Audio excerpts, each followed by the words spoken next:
नमस्कार मंडळी. तुमच्या किंवा तुमच्या ओळखीच्या लोकांच्या पायांवर ह्या निळसर, फुगलेल्या आणि वेड्या-वाकड्या शिरा दिसतायत का?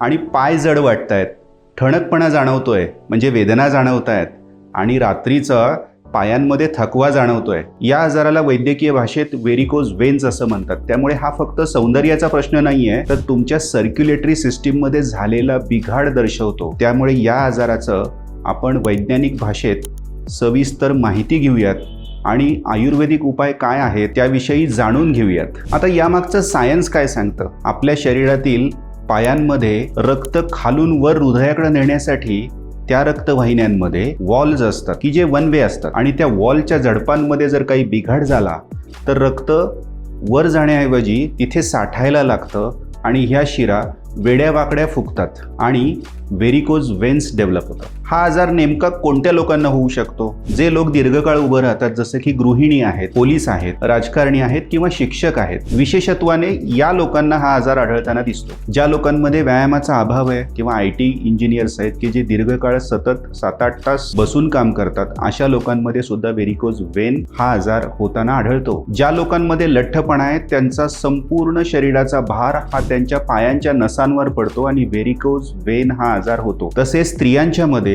प्रेग्नन्सीच्या दरम्यान आणि मेनोपॉजमध्ये हॉर्मोन्समध्ये बदल होऊन व्हेरिकोज वेन्स डेव्हलप होताना दिसतात. आता या आजाराची नेमकी लक्षणं काय आहेत? तर पायामध्ये सुरुवातीला गोळे येणे किंवा पेटके येणे आपण म्हणतो, पाय जड होणे किंवा मस्क्युलर क्रॅम्प्स डेव्हलप होणं आणि काही लोकांमध्ये त्या ठिकाणी जखमा निर्माण होणं आणि प्रचंड वेदना जाणवणं. त्यामुळे आपल्याला योग्य वेळी डॉक्टरांचा सल्ला घेणं कधीही श्रेयस्कर ठरू शकतं. आयुर्वेदिक दृष्टिकोनातून हा आजार शिराग्रंथी विकार आहे. म्हणजे रक्त आणि वात या दोघांमध्ये जर दृष्टी झाली तर हा आजार होताना आढळतो. सर्वसाधारणपणे या आजारामध्ये आयुर्वेदिक औषधी वनस्पती कोणत्या वापरल्या जातात? तर मंजिष्ठा जी रक्तप्रसादक आहे, गोखरू आहे की ज्याच्यामुळे मूत्रल गुणधर्म आहे की ज्याच्यामुळे सूज कमी होते, पुनर्नवा आहे आणि अर्जुन नावाची वनस्पती की ज्याच्यामुळे ब्लड व्हेसल्स मधले जे काही वॉल्स असतात त्या मजबूत होण्याचं काम त्या अर्जुन नावाच्या वनस्पतीमुळे होतं.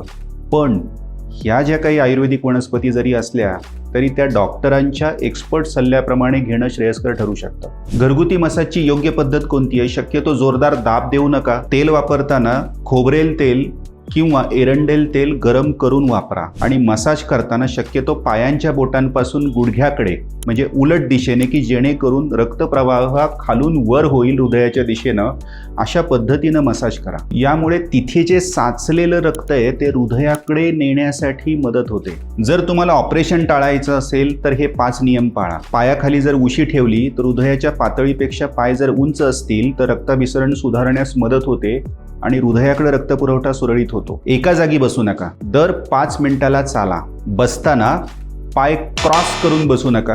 पाय सरळ रेषेत ठेवून बसा. व्हेरिकोज वेन्सवर जर ॲपल सायडर विनेगर वापरलं तर रक्तप्रवाह सुरळीत होण्यास मदत होते. आणि जर तुम्ही कॉन्स्टिपेशन टाळलं, फायबरयुक्त आहार जर जास्त घेतला तर रक्तवाहिन्यांवर निर्माण होणारा जो काही दाब आहे तो कमी होतो की जेणेकरून व्हेरिकोज वेन्स बऱ्या व्हायला मदत होते. व्हेरिकोज वेन्सकडे अजिबात दुर्लक्ष करू नका.